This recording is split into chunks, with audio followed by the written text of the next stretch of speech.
सदक़ल्लाहुल अज़ीम।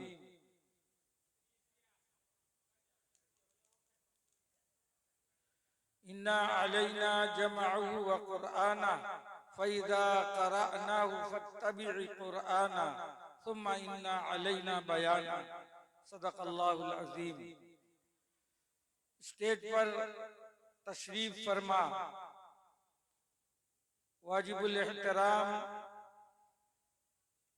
हज़रात उलमाए किराम, खुसूसन हज़रत अमीर शरीयत व नायब अमीर शरीयत व नायब सदर जमीयत उलमाए उड़ीसा, मुअज़्ज़ज़ सामिईन, हकीकत तो यह है कि हम इस मकसद से यहाँ हाजिर हुए हैं कि हमारे दरमियान जो शख्सियत, जो जात तशरीफ लाने वाली है, अगर उसकी तकरीर और उसका बयान और उनका खिताब हम बगैर सुने चले गए तो यह हमारी बदकिस्मती होगी। अल्लाह ने किसी भी फन में उन्हें वो मकाम, वो मर्तबा दिया है। मेरे पास वक्त नहीं है कि मैं उनका सही तारुफ करा सकूं। एक बात से बता देता हूं मुख्तसर कि पूरे मुल्क के अंदर देवबंद जो औलिया अल्लाह, अहलुल्लाह, उलमा, मुहद्दिसीन, मुफस्सिरीन, मुक़न्निनीन का शहर है, अहले इल्म का शहर है। आज के दौर में देवबंदी शहरी यानी देवबंद के रहने वाले अगर सबसे ज्यादा किसी को पसंद करते हैं, चाहते हैं, तो मैं समझता हूं ये नौजवान आलिम दीन खानवादा शेखुल इस्लाम हजरत मदनी नव्वरल्लाहु मरकदहू का फर्जंद अर्जुमन अमीरुल हिंद राबे का सच्चा जानशीन मुहद्दिस असर हजरत मौलाना मुफ्ती अफ़ान साहब दामत बरकातुम शेखुल हदीस व सदरुल मुदर्रिसीन जामे मस्जिद अमरुआ, पूरे देवबंद में आप की ये फरमाइश होती है, ये चाहत है कि देवबंद की जामे मस्जिद में तरावी हजरत मुफ्ती अफ़ान साहब सुनाएंगे और ऐसा ही हो रहा है।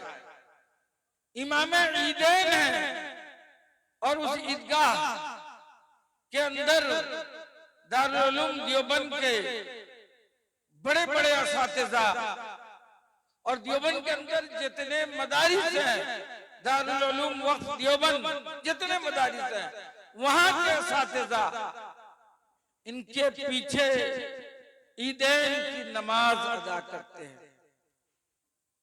तफसीर सुनाते हैं पूरा रमजान।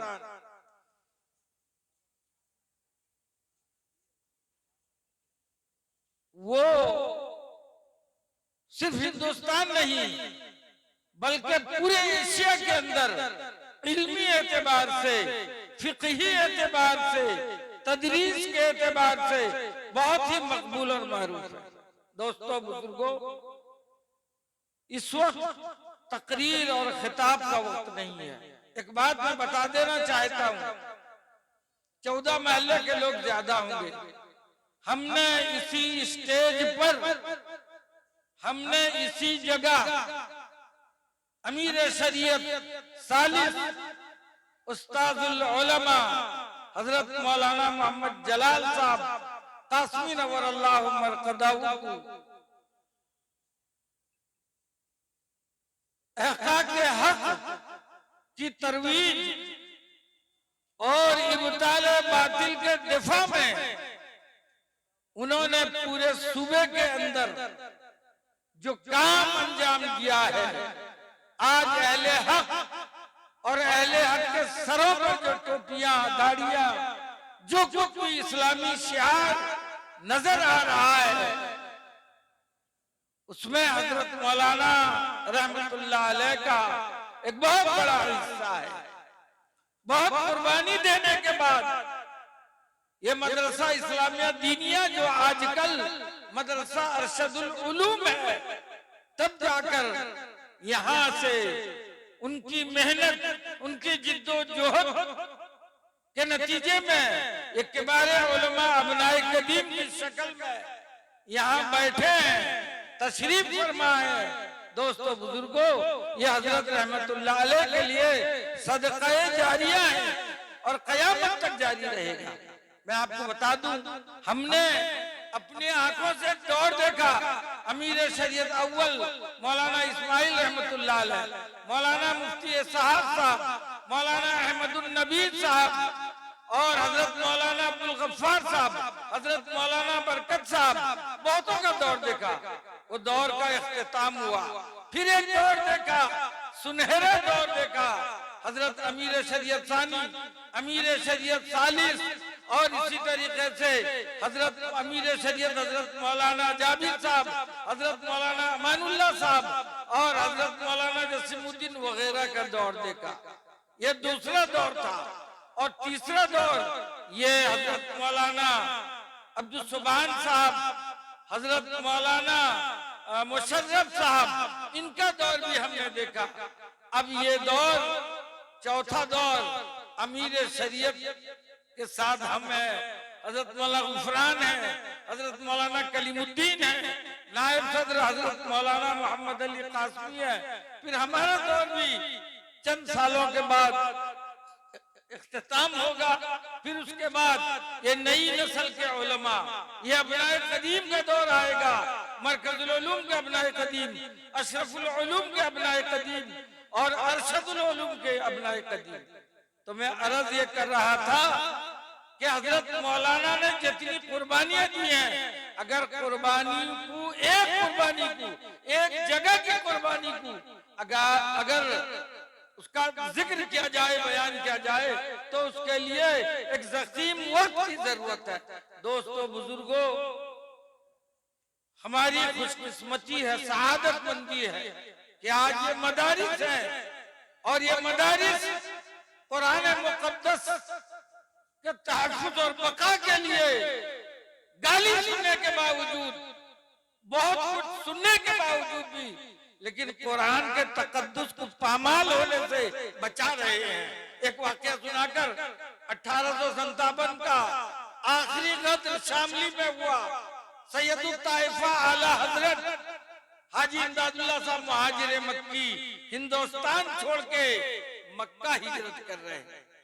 सैयदुल ताइफा और तमाम जबाले उलमा, जबालुल इल्म, जिसमें हुज्जतुल इस्लाम, कासिमुल उलूम वल खैरात सैयदना अल इमाम मौलाना कासिम नानवी रहमतुल्लाह अलैह, फकीहुन नफ्स मुहद्दिस कबीर हजरत मौलाना रशीद अहमद गंगोई रहमतुल्लाह अलैह, सदरुल मुदर्रिसीन दारुल देवबंद हजरत मौलाना याकूब साहब, यानी बड़े बड़े उस जमाने के उलमा को जमा करके उन्होंने फरमाया कि मैं तो जा रहा हूँ, हिंदुस्तान तुम्हारे हवाले करके जा रहा हूँ। अंग्रेज तो आए थे कि इस मुल्क से कुरान की तालीम को खत्म करने के लिए आए थे। उनको, उनके पादरियों को भेजा इसलिए गया था कि इस मुल्क के अंदर कुरान की तालीम ना हो, हदीस की तालीम ना हो, मदारिस ना हो, मकातिब ना हो, उलमा ना हो। लेकिन मैं जा रहा हूँ और मैं ये कहकर तुम लोगों को जाता हूँ और मुल्क को और मुसलमानों को तुम्हारे सुपुर्द करके जा रहा हूँ कि उस रब के पास कोई ऐसा अमल नहीं है दिखाने के लिए, पेश करने के लिए, जिससे हमारी निजात हो सके। एक ही अमल होगा, जो मौला को दिखाने के लिए एक ही अमल होगा। हजरत नानवी तक रहे हैं, हजरत गंगोही तक रहे हैं, सैयदुल ताइफा आला हजरत है कि हजरत क्या कहेंगे, कौन सा अमल होगा? हजरत ने फरमाया कि वो अमल है कि कुरान की तालीम जगह जगह आम करो, जगह जगह आम करो। एक अमल ऐसा होगा जो मौला को दिखाने के लिए और अपनी निजात के लिए हम रब के सामने पेश कर सकेंगे। दोस्तों बुजुर्गों, उसके बाद जाकर दारुल उलूम देवबंद का क़याम अमल में आया। और आज तो हमारे नजदीक दर्जे हिफज के पढ़ाने वाले, तहफीजुल कुरान के हिफाजत करने वाले की कोई हैसियत नहीं। बुखारी पढ़ा रहे हैं, बादा साहुल कुतुब है, शेखुल हदीस है। मुस्लिम पढ़ा रहे हैं, उस्ताद हदीस है। तिरमिजी पढ़ा रहे हैं, उस्ताद हदीस है। अबू दाऊद पढ़ा रहे हैं, मुहद्दिस है। लेकिन जो हदीस के ऊपर है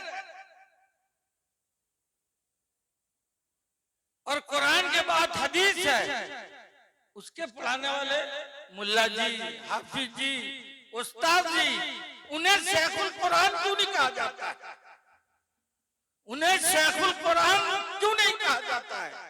मेरा सवाल है हजरत उलमा इकराम और जिम्मेदारान मदारिस से, अजब कुरान से हदीस से बड़ा दर्जा कुरान मुकद्दस का है। बच्चे को हाफिज कुरान बनाया, सीनों में उसपे अल्लाह ने कुरान को जमा किया, इन्ना अलैना जमाअहु व कुराना। अल्लाह के नबी पर जब वही आई तो आप कुरान को जल्दी जल्दी पढ़ रहे थे। आज हमारे हाफिज कुरान को ये असातिज़ा तजवीद और तरतील के साथ दोस्तों बुजुर्गों कुरान पढ़ा रहे हैं, हिफज कर रहे हैं। ये मदारिस का एहसान है। अगर ये हाफिज कुरान पैदा न करते तो दोस्तों बुजुर्गों तरावी कौन पढ़ाता? तरावी कौन पढ़ाता? इमाम कहां से मिलता? इसीलिए सैयदुल ताइफा ने कहा यही एक अमल है जो मालिक को दिखाने के लिए और निजात के लिए हमारे लिए काफी होगा कि कुरान की तालीम को मजालिस और मकातिब के अंदर ज्यादा से ज्यादा पढ़ाया जाए। शेखुल कुरान, शेखुल कुरान, शेखुल हदीस कहते हैं, शेखुल कुरान क्यों नहीं कहा जाता है?